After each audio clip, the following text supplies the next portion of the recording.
Welcome to Microsoft Lists Fundamentals.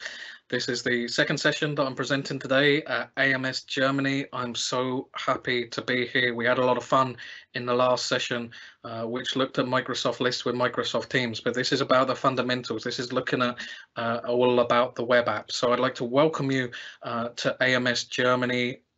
I hope you're having a great time so far. If you've just joined us, we've got a lot to look forward to over the course of today. And I just want to call out to say thank you again to our sponsors for making this event possible. We're having a lot of fun, and I know that a lot of people are going to get a lot to today, but also thank you to all of the organisers, to Patrick, to Martin, to Hans, and to Sasha. This is a remarkable opportunity, and I've loved being here so far today. So let's get down to the session and what to expect from today. This is all about Microsoft List fundamentals. We're going to break it down into three parts. First of all, what are Microsoft Lists? Second of all, how we use Microsoft Lists and Microsoft List items. And then for the third part, what's next? And we're going to have a little peek at the roadmap. So this is going to have some similarities to the last sessions where we're surfacing in lists, but the scope is going to concentrate on the core web app experience. This is a level 100 to 200, an introductory session. We're going to focus on the core web app experience, but there's a caveat as well. As I said in the last session, Microsoft Lists and Microsoft Teams are both areas of rapid development and are changing all the time. So like the last session, this session is going to be valid for 6 to 8 weeks. The other side of Christmas, things might start changing and things might look a little bit differently. So just keep in mind, we're going to get hands-on. We're going to demo a lot today, but what you see might change in the future. So to introduce Lists, Lists is a Microsoft 365 app that's designed to help you track information and organize your work. In other words, it's an app that's designed to be able to create lists and be able to collaborate on lists across the whole organization.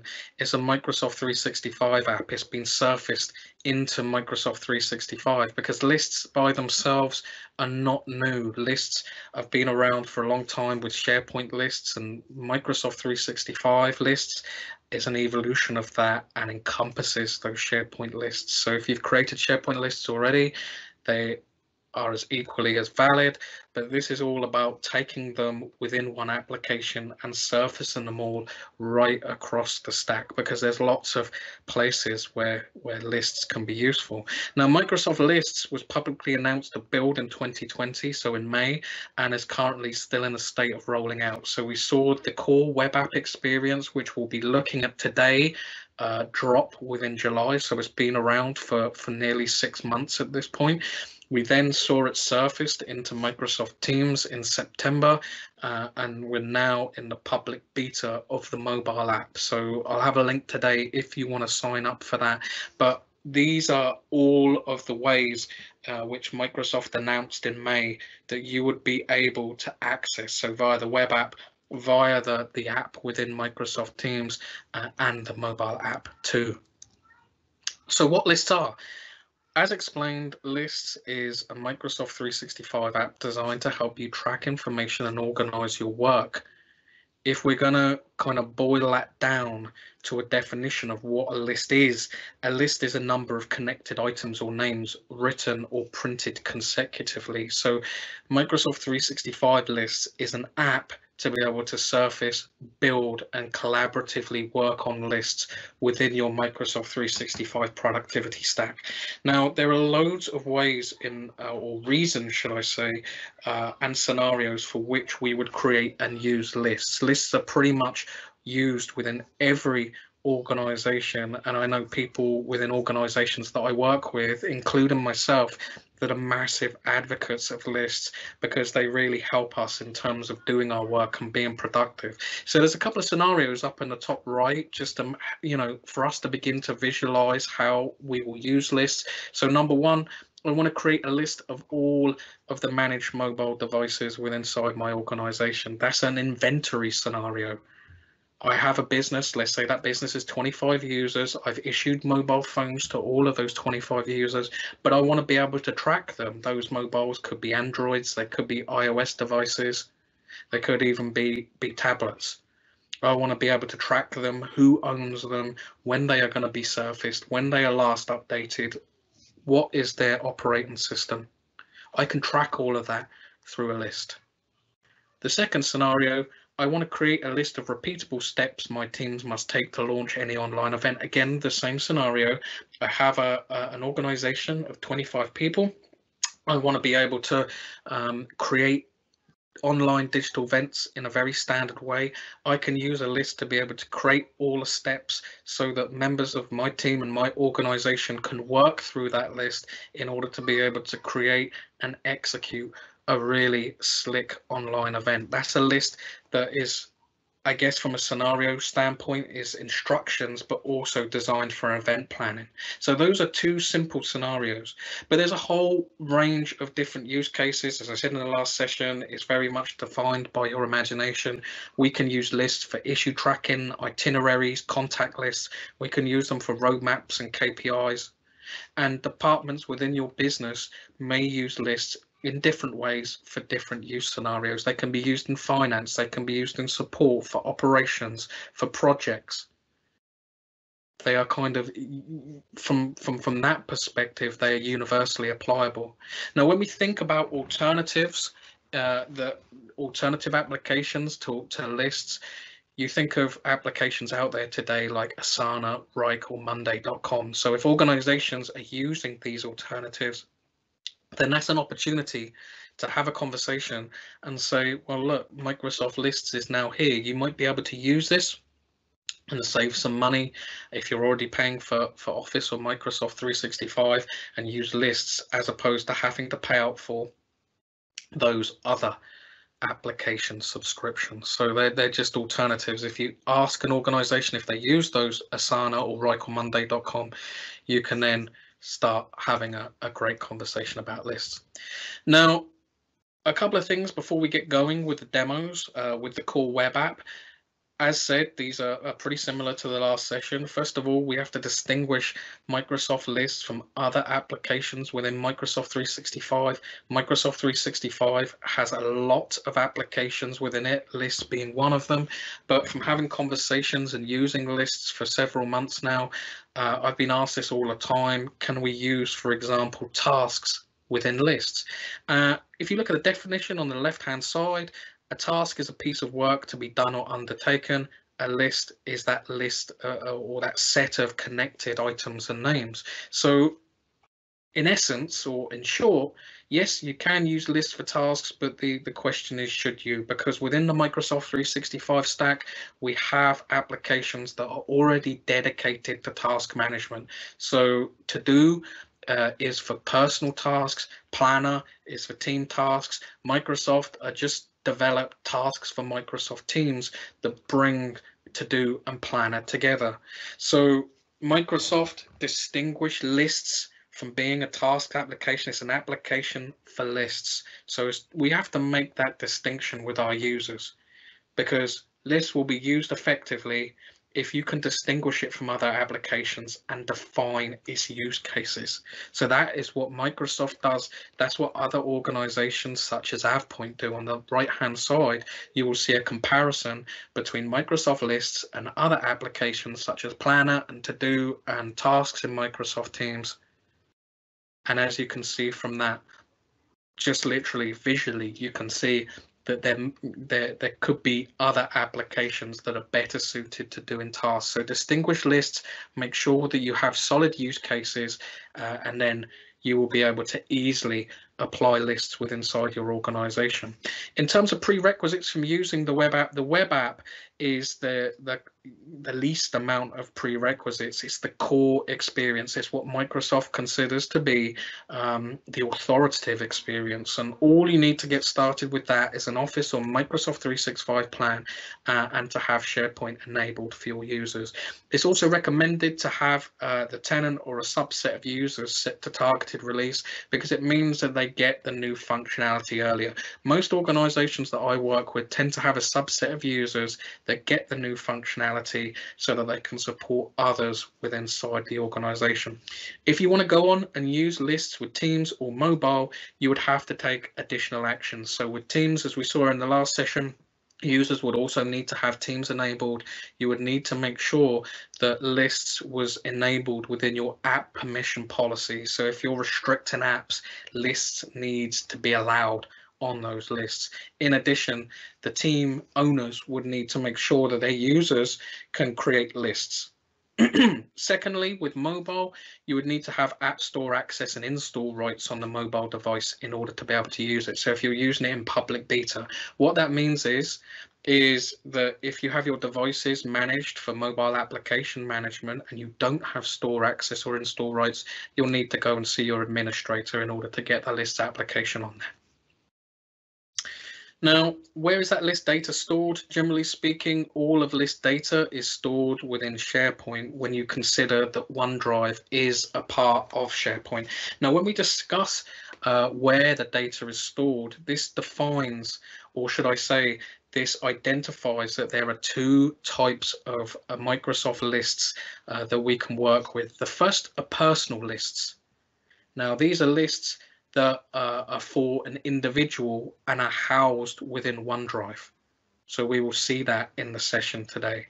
Now, if you don't want these personal lists, if you don't want people to have kind of sole ownership on the list, as it were, then these personal lists can be disabled with PowerShell. Microsoft brought that in about a month ago.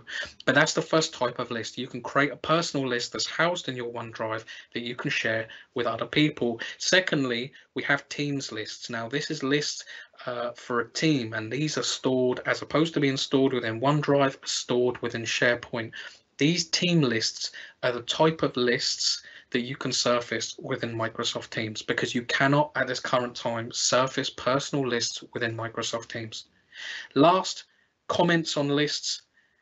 These are stored in a schema of each list and use SharePoint storage, but there is a caveat. So we can do comments on list items within Microsoft Lists. We can also do comments on list items in Microsoft Teams, but those comments on list items in Microsoft Teams are housed in Azure as opposed to being housed within SharePoint or OneDrive. So it's the only thing really, or the only piece of data that isn't stored within SharePoint or OneDrive. So it's just to take that. But we need to know before we start using lists, particularly from an administrative perspective, that where we start creating those lists and we start creating those list items, where are they stored? As said, most of it is stored, you know, within SharePoint. So we get on now. Okay, so we've been through the I guess the theory. We'll get straight away into how we access lists. Okay, there's two ways in which we can access the lists web app experience. The first is through the Microsoft 365 home screen. So if I jump into my demo environment, okay, I've just logged on to login.microsoftonline.com. You will see lists on the left hand side, or if I click on apps, I can see lists right there. So I click it in order to access the lists web app experience. There is another way too. Okay, so prior to GA, you could have accessed lists before it was even released into the home screen. All you simply need to do is go into OneDrive and replace the end of the URL. Now, I've heard stories of people not seeing lists within their home screen. So if that is the case, if you ever get this problem, all you need to do is jump into OneDrive. So here we go. We are now logged into OneDrive. Okay. And we replace the end of the URL. So at the top here. Okay. With lists. And there we go. there's almost like a backdoor entrance to get into Microsoft Lists. So there's two ways really to access the web experience. In addition, okay, once we've accessed the web experience, what we're going to do is we're going to need to go and create lists, because when we first access it, there are no lists created, and there's 4 ways to do that. We can create a blank list from Excel, from an existing list, or from a template. We're going to walk through each of these about how we create them. So a blank list is where we start from scratch. There is nothing in existence. This is a completely new list. We just simply click on new list up the top, and then we click on blank list. We're going to give that list, okay, I'm going to call it new blank list so we can distinguish it easy. I give it a name, I give it a description, I then choose a color, I then would choose an icon. So this helps us to easily visually distinguish. As you can see on the background here, there's all different types of lists with all different types of colors and visuals as to what that list is all about. I can then save to. So this is where the difference between personal lists and Teams lists come in. Personal lists, I save into my lists. If it's a Teams list, I put it in an actual SharePoint site. So I'm going to then choose this. This is going to be a Teams list. Okay. I'm going to then go create it. And as you can see here, here is my new list that's been created. Now, all it has at the moment is the title column, but let's say that this is a list that I'm creating for my mobile devices. Okay. I'm going to create a few more columns. I'm going to create a vendor column. Now, when creating these columns, if you've used SharePoint Lists before, you're going to be very familiar with this. Okay, but I'm going to do it very simple for this demonstration. I'm just going to create 2 single lines of text column. This is going to be all about mobile devices, so vendor and owner. I'm going to go to new, and I'm going to start to create items on my list. So this is an iPhone 8. Okay, the vendor is Apple, the owner is my good friend Vesku. I'm going to click save. There we go. I'm going to create a new one. iPhone 7. Again, Apple. And now this is a different owner. My good friend Adam. So there we go. I've started to create my list from scratch.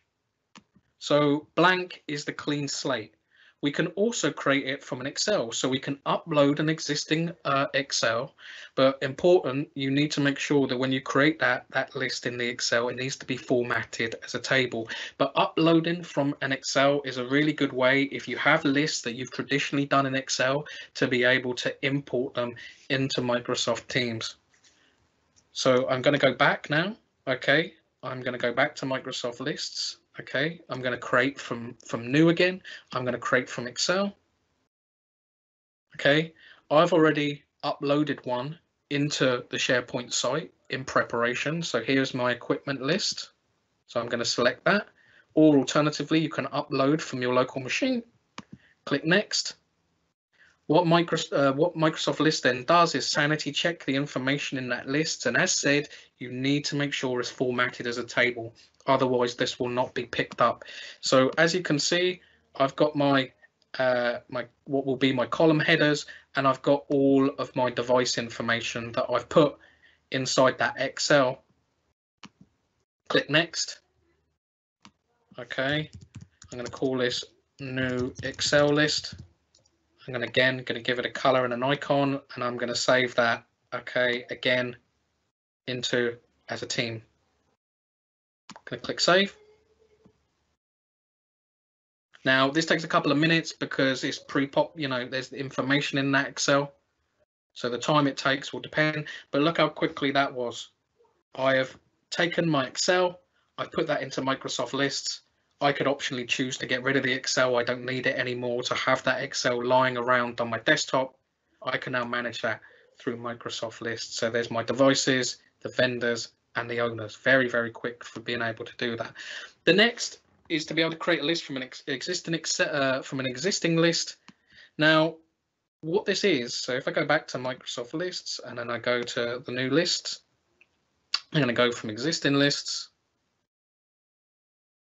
I can create a list from an existing list. This does not copy the data, this only copies the column. If you can think of it like it copies the framework, because we may have lists that we may need to clone from another, or there may be another scenario would be if we need to use a new list every month to do the same thing. So here's the equipment list that I created earlier. I'm going to create next. Okay, so I'm going to just call this new clone list. Again, give it a color and an icon, but this time I'm going to create as a personal list. Click create. And there we go. You can see that it's copied the columns, but it's not copied the data within it. So that's a third way that we can create it. The fourth and final way that we can create is from pre-populated templates as designed by Microsoft. If I go to the new list, you will be able to see the 8 templates there. Now, Microsoft have done this to provide a scaffold to support us in our adoption of lists, to make it easier to get underway and get started. Sometimes people find it hard to think of what they would use lists for. This makes it very easy to do so. So if I wanted to create a new list, I would look at these templates and say, oh, look, I want to create one based upon issues within inside my organization. This would give me a peek as to what this list would look like when it is fully populated. So I can see the issue, I can see a nice RAG status there, I can see who the issue is assigned to, how long it's been open, and then I can just click one button to use this template and then do exactly the same thing as I've done for all the other creation methods. So I'm going to do this as a Teams list.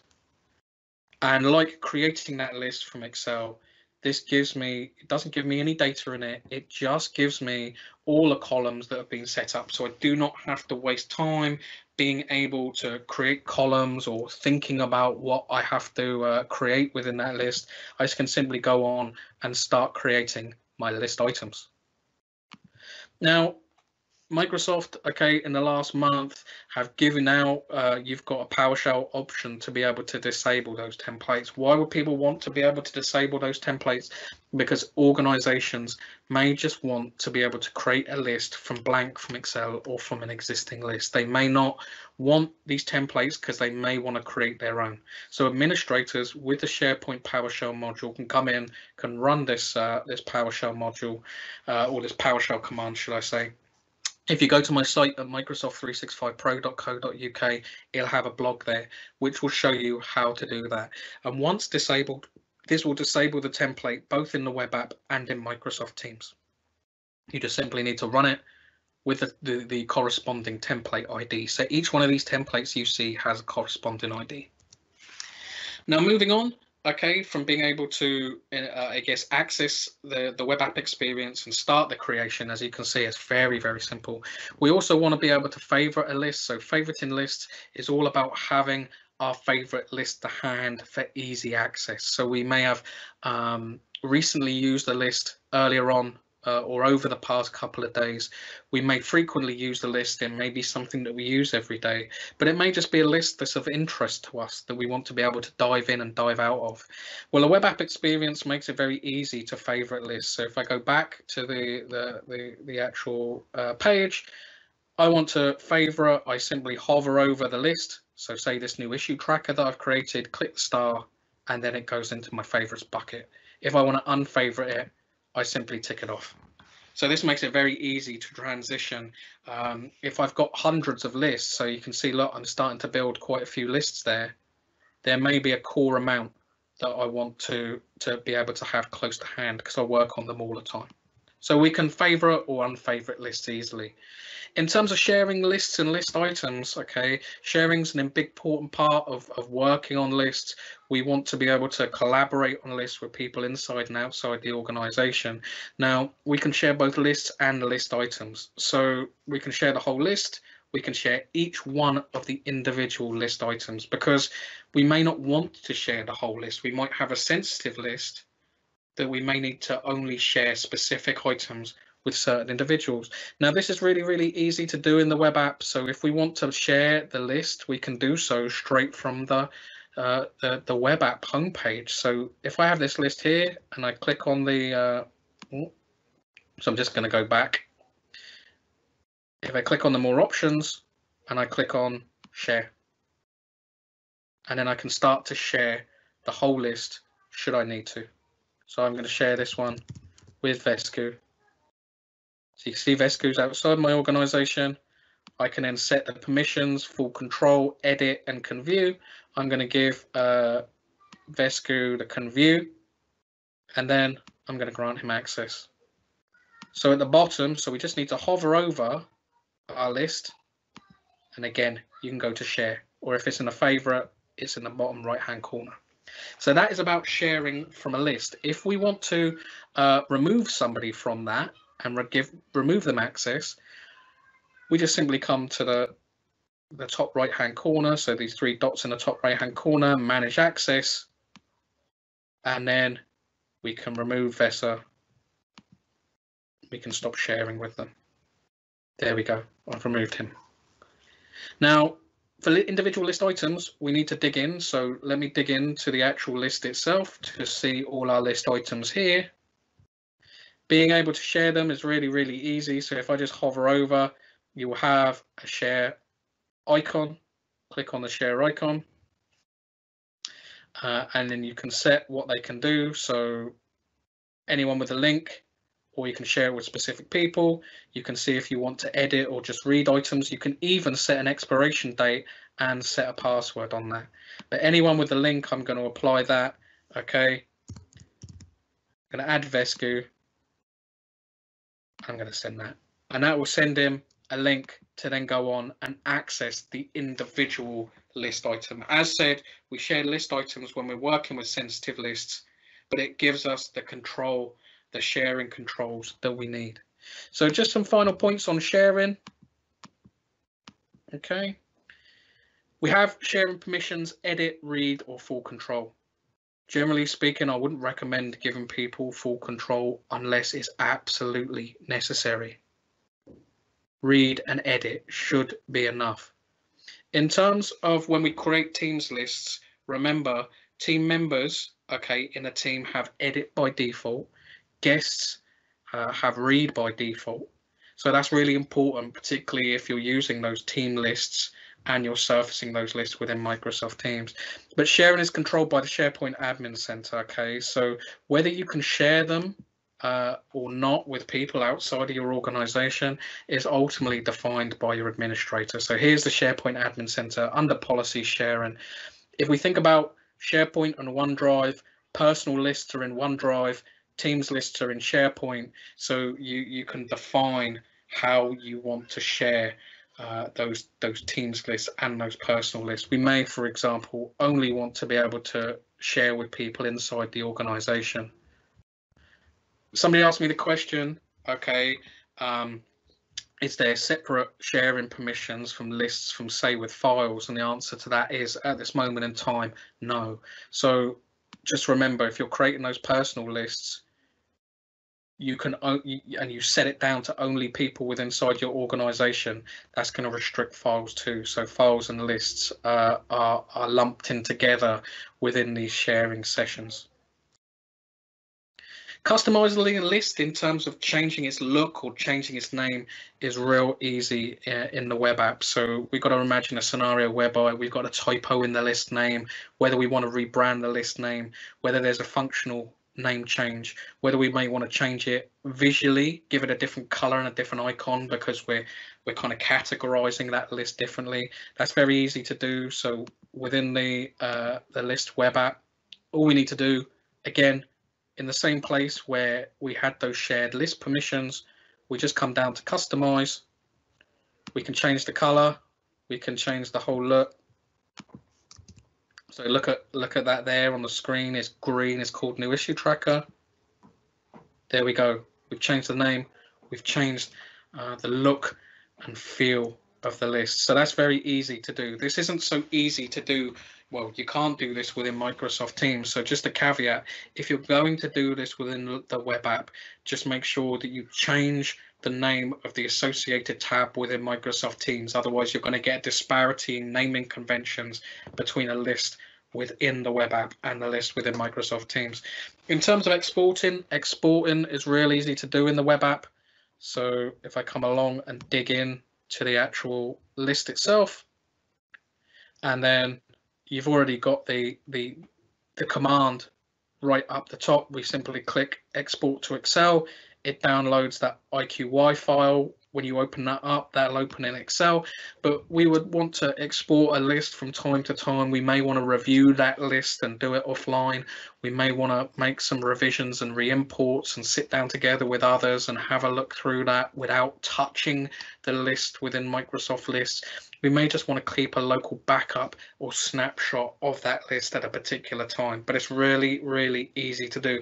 I've even seen some organizations export that to the IQY file, make the changes, pop it on an Excel file, delete the old list, upload the new. So it's almost like they're refreshing it, but exporting, really, really easy to do within the web app experience.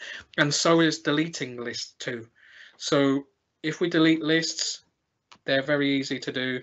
There is no button you will see in the navigation. So how do we actually delete a list?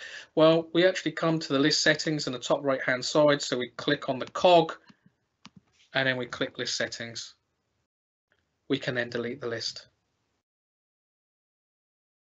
The same applies for whether it's personal or whether it's a Teams list. Now we need to know if we can delete lists. How do we restore them?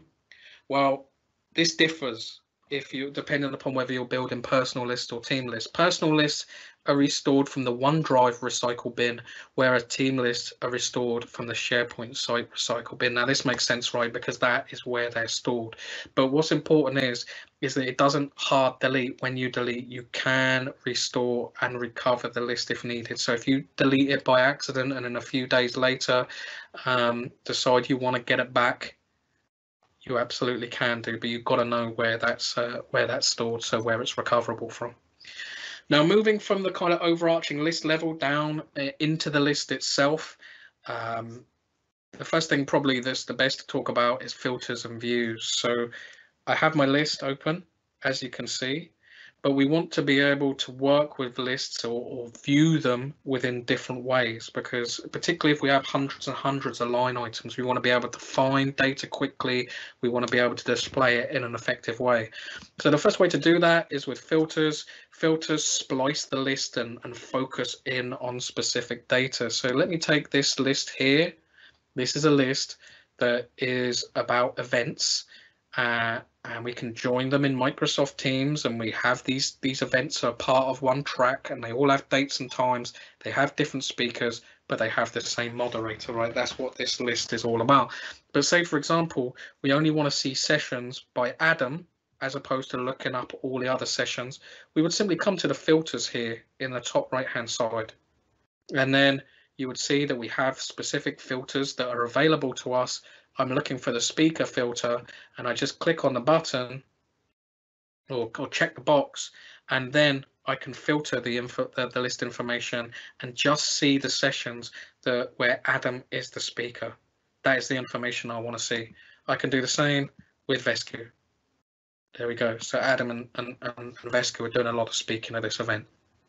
I can also, as well, if I do not see a filter in there for a specific column, okay, what I can do is if I click on the column and go to column settings, okay, I can pin or unpin that column from the filter. So if we have like lots and lots of different columns, I can choose to pin which columns I want to filter by. So that's really effective. And as you can see, look, I'll have a pin next door. I want to unpin that. If I want to repin it back in, column settings, pin to the filter pane. Really, really easy to do. So that's filters. It allows us to kind of slice and dice and splice our information how we want to view it. In addition, we have views. So there are different ways to view the actual list, because if I come in, imagine again in the scenario where I have a list, there's hundreds and hundreds of line items. That doesn't look particularly should I say effective? To me, it's just a lot of, fields with information within it. This is the default list view. When we create a list, the list view is always default. But we do have other views out of the box. So we have compact list.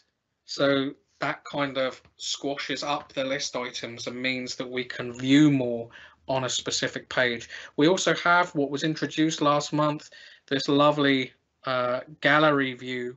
So as you can see here, all these sessions are really, really easy to access because all I need to do is hover over and I can join it. That'll take us to a link within Microsoft Teams. It's got a lovely picture there. It's got all the information I need to know, date and time, the speaker, and the track. If I hover over the speaker, I can actually see contact information for that speaker. It's a really, really good, effective feel for what it is that I'm trying to do. In addition to compact list and gallery mode, we also have the new calendar view that was released just last week. So this is really effective if we're doing events, to see where they are, almost like on a calendar, so that we can plan for those events. We can open them up and then we can join them. Again, join link. So this is another really, really effective view. How do we create that calendar view? Because that view is not there by default. Well, if I'm in the list view, so if I go back to my list view, okay, and then I go to create a new view, we would then create a new view, we create a new calendar view, give it a name, and then create that. If you wanted to make that calendar view, so if I go back to the calendar view, if I wanted to make that a default view, I can set it as the default if I want to. Okay, so lots of different views kind of out of the box. We can also have the grid view when editing. So if I want to edit, the grid view allows me to almost use it like an Excel spreadsheet. So if I wanted to make an amend, so say I wanted to make change this track name simply to adoption, I can do. But here's the great thing about grid view. Look, there we go. I can just simply make the changes to the whole line or the whole row and make editing really, really kind of easy to do. So I'm just going to exit that grid view. You can join and exit grid view really, really easily. The last thing is talking about custom views and conditional formatting. So we can create custom views. So here's a custom view where I'm organizing the speaker from A to Z, and I've saved that as a view. That, to me, that makes a lot more logical sense for a list than an event. I organize it by the speaker, so I just need to look down the lists and I can locate the session that I want to very, very easily. You can create custom views. You can also as well use custom formatting. So if I want to make something more visual or more appealing, I can come to the column settings, and I can format the column. So say that I want to make the speakers stand out, I could use conditional formatting. I can give the speaker color. I can also as well make it bold. I can also have a person next to it. As you can see already, that is kind of bringing the speaker formatting out. It's making it look more effective than just looking at fields of black and white. This way, it could, you can do rag statuses based upon this. You could kind of make it a lot more visually appealing to your users or draw their eye towards certain lines of information. So use those views, use that formatting, use that filters to make it a lot more interactive. We also need to know, if we're working with lists day in, day out, how to bulk edit, how to reorder those, and how to delete columns. So bulk editing is easy. We just click up the top there exactly the same way as that we do within Teams. We can then click edit up the top and we can edit specific columns to change. So I want to change that track back to adoption and governance, and I want to do it for all of the items rather than just a single one. Click save, and there you can see it's gone back and it's changed. In terms of changing the order of columns, all I need to do is drag and drop. Okay, there we go. And if I want to delete that column, I would go to, column settings, I would click on edit, and then I would delete it. But just a caveat, if you do delete columns, this is where you've got to be really careful. It will be permanently deleted. It will not go into the SharePoint or the OneDrive recycle bin. So we need to be careful when we delete columns. In terms of commenting on list items, a really recent addition is we can now comment. We just used to be able to do comments in Microsoft Teams, which used to distinguish it over the web app. The web app now has that. As said, that's stored within the list item schema. And again, it's so that the data is there. We may need to be able to make comments on list items because we want to review them. We may have new ideas, or we have issues with them that we may need to talk it out. Very easy to do. So you can already see right at the top on this session, I've got a comment that's already on there. Okay. But I can add a session, you can add a comment. 2 seconds.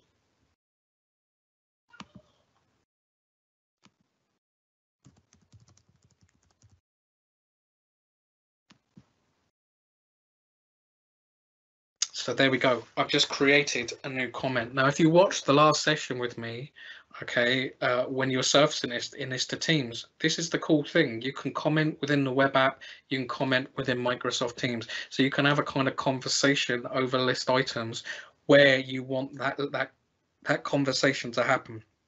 If I'm using the web app, I can talk here.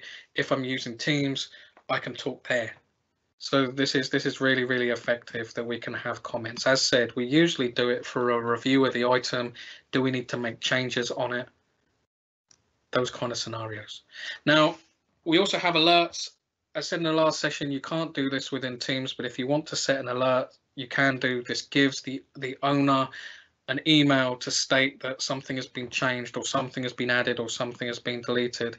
This is right up the top in terms of more options and alert me or manage my alerts. So if I click on alert me, when items change, I can set that. So it's going to give me an email. I'm going to do it for all changes. You can either set it to immediately or you can have a daily or weekly summary. I'm going to call this call demo 2 new report. Or should I say new alert? I'm then, okay, going to click OK. And that is going to then save. And I'll be able to view that under manage my alerts. But as again said in the last session, rather than using alerts, we'd probably do that today with Power Automate. We can surface lists within Power Automate or within Power Apps is how we can extend. Now, Microsoft, as you can see, Power Apps Automate. Microsoft have created lists with the intention of being able to use the Power Platform in order to be able to extend this functionality. If I, for example, create a Power App and I create that app, new list app, okay, I give it a name and I create, what that's going to do is that's going to start creating an application where the list, okay, is the gallery that is actually used within the Power App itself. So within 2 clicks from that list, you can start creating your app right off the back of it. So that's really effective. In addition, with Power Automate, we will build flows to connect lists with other services. So just going back in, okay. Now I'm going to open Flow, or should I say Power Automate. So I'm going to go back to my list. I'm going to add, okay, another session. Okay, so Teams adoption session 11. I'm going to enter a date, which is today. I'm going to add a track, adoption governance, speaker, it's going to be Vesku, moderator, it's going to be Chirag. Join link https teamsnation.rocks.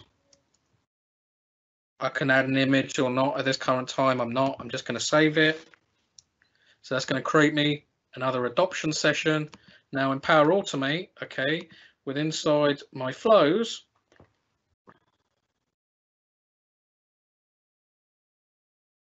Okay, you can see I've got a list add. Okay, so list item add flow. Just gonna edit that so you can see exactly what I'm doing. It's a very, very simple flow. It looks at my list, and then what it does is it then posts a message into Teams that an item has been added, providing all of that information. I'm just going to test that to show you exactly what this does.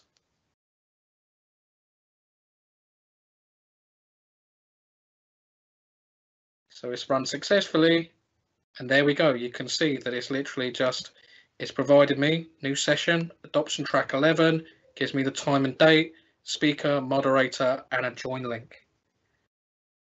The one kind of advantage, I guess, over Teams is that you can use the Lists app and the kind of Power Automate side by side within the same team as we showed within the last session, whereas with the web app, you also have to use the Power Automate web app in order to be able to do that. But it's got the link there to Power Automate.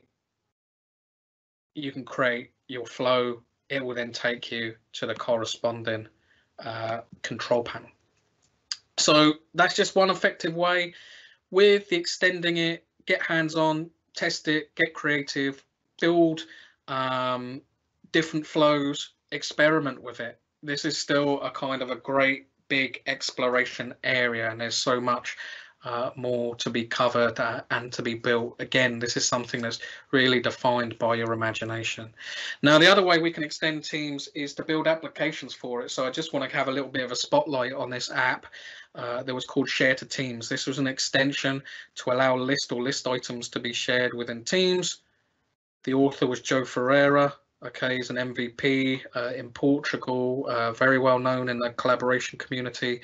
He built an SPPKG file that you would install into the SharePoint app catalog, and you would use it straight away. So if I wanted to share specific lists or list items, I would just highlight the list item. I would then share that item to Teams to draw the team's attention to it.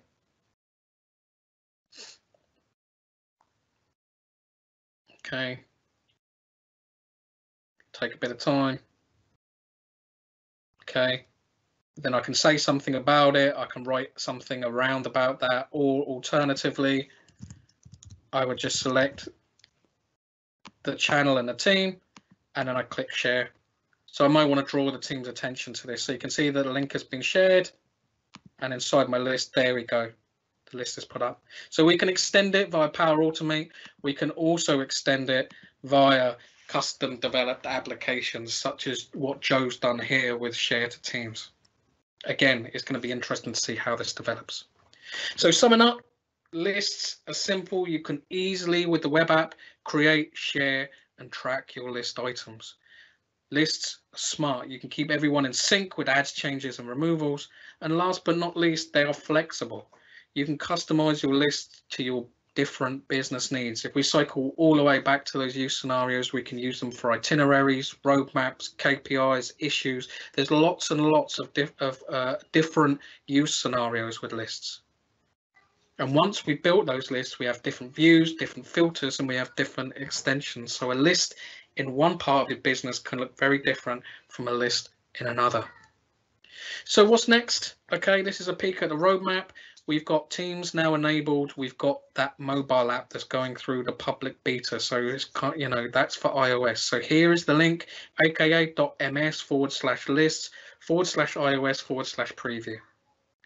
Now, all those views, that should be green because the calendar view has literally just come in. All of those views are already here. So we can tick that off of the roadmap. That is done and now delivered.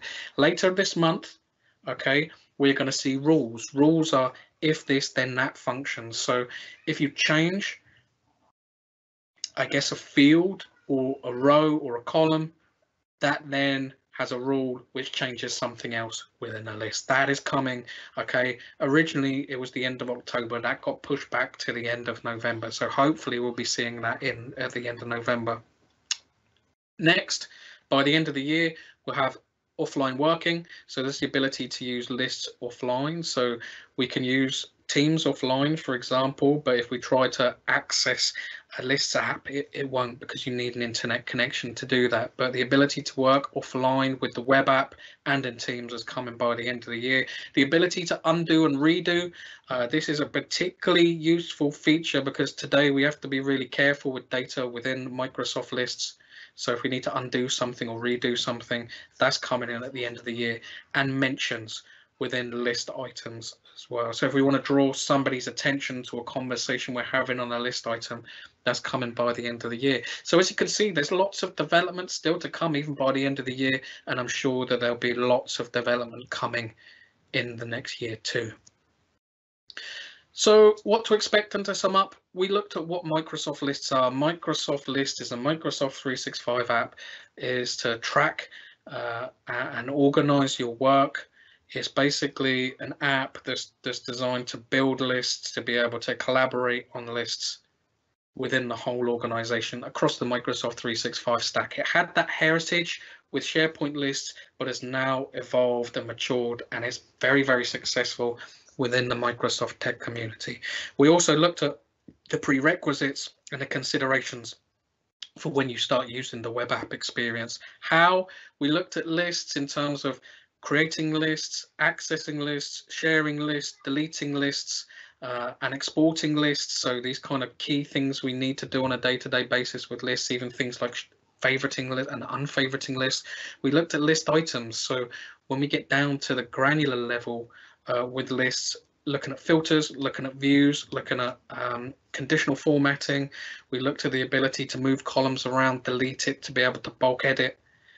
These are the things, again, that we're doing on a day-to-day basis. Lastly, we looked at extending lists, both with Power Apps and Power Automate, and also custom applications such as Share to Teams, which is that SPPKG file that you would install into the app catalog and get up and running. What's next? A very quick look at a roadmap. There's so much still to go. This is a very young application, so we're going to be in a period of really rapid change. And just to say, it was a level 100 to 200 introductory session. The scope focused on the web app experience, and the caveat, as we said at the start, that it's going through rapid development. Things might change. We might get like completely different new views or a look, but this should be valid for at least 6 to 8 weeks. So I just want to thank you ever so much. You can contact me at chris.hoard@vusion.cloud. Connect with me on Twitter, LinkedIn. All the writing I do on my site, microsoft365pro.co.uk. What's next? It's going to be a busy end to the year and a start of 2021. I'd like to thank you ever so much for coming to my session.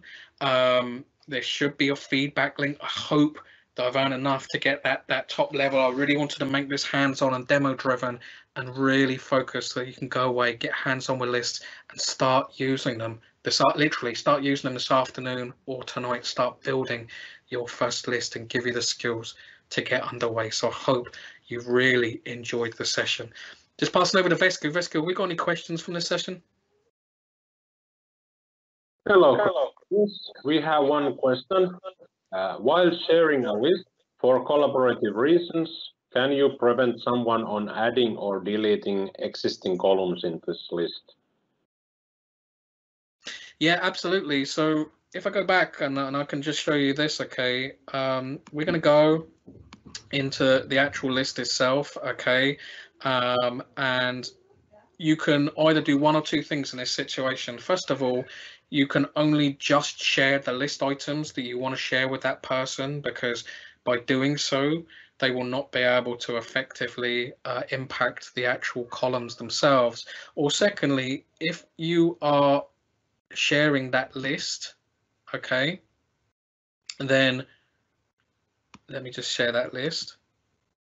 Then what you would do is you would give them, okay, you would give them the view. You would give them a view item.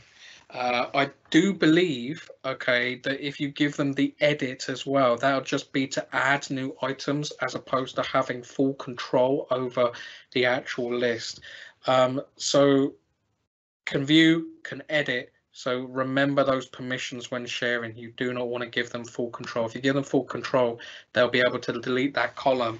And remember, those columns aren't recoverable. So we ideally don't want to do that. We want to restrict where we can. So hopefully that answers your question. Okay. Any other questions? No, so far that was the only one. So if you are really quick out there, you still have time to enter your question. Meanwhile, we are just kind of using this for chit chat for 15 to 30 seconds plus the typing time to give them time to enter the question before we end this.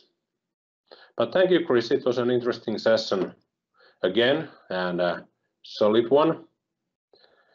Absolutely. Hopefully, I've managed to earn top mark. I mean, is the link to the feedback in the? Yeah, I posted the links, both links actually there. There were two links there, so please go ahead and fill the feedback forms. They are important for Chris and they are important for the organizers. And in 2 hours, we will be going live with our session of where both Chris and I are presenting. So join the Teams as a platform session just in less than 2 or actually in 2 hours. So hopefully we would love to see you there. One of my passions, as you can probably tell from the last 2 hours of speaking this morning, is Microsoft Lists, but Teams as a platform. We've talked a little bit within Lists about extending it with Power Apps and Power Automate, but you're going to see just exactly how big the Power Platform is going to be with Microsoft Teams in that session and how central it is in Microsoft strategy. In fact, we talk about Lists in that session as well as being a modern application that Microsoft is currently developing. So I would love to see you there, to see me. Vesa will be driving all of those demos. He's an absolute master of doing demos. So when I do demos these days, I base a lot of my stuff off of what I saw Vesa do over the years. So just want to thank everyone for attending today. I wish you all the best for your sessions in the rest of the day and hope you get a lot out of it. The organisers, thank them again, and the sponsors, because they put together a really great schedule. So all the best. We hope to see you in your session later today. Yes, thank you from my part as well. There isn't any new questions, so I guess we can just end this. So have a great rest of the day and see you in 2 hours. Take care of yourselves.